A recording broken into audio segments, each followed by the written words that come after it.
او زمونږ د دیوبند دوستانو نه هم دا سوال دی چې تاسو خپل مقتدیان د بریلیانو د میلاد نه مه منع کوئ، بلکې خپل مقتدیانو ته ووایئ چې لاړ شئ د بریلیانو میلاد کې کښېنئ. آیا هغوی ښه خبرې کوي که خرابې خبرې کوي؟ نو تبلیغ والا حضرات دیوبند والا دوستان دې راشي میلاد کې دې کښېني.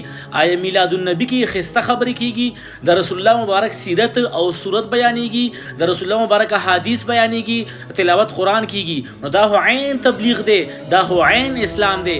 نو هم دغه خبره ده چې د دیوبند والا خپل عوام بریلیانو ته نږدې نه پرېږدي، بریلیان خپل عوام دیوبندیانو ته نږدې نه پرېږدي، یو بل نه منع کوي. نو دوی کې چل دا دی چې یو وایي زه په حقه یم خو بل له به نه ځې، بل ته یې هم پرېږده چې هغه ته حق معلوم شي، یو بل وګوري سې روزې ته لاړ شي یا میلاد ته لاړ شي چې میلاد کې کومې خبرې کېږي، سې روزه کې کومې خبرې کېږي. دواړه ټیک خبرې دي، دواړو کې ښه او خراب شته، دواړو کې بهتر او نابهتره شته. نو یو بل ته په ورکوټي خبره باندې دومره غټې فتوې مه لګوئ چې تبلیغ والا راپاسي چې میلاد نشته او میلاد یې کتلی نه چې میلاد کې څه کېږي.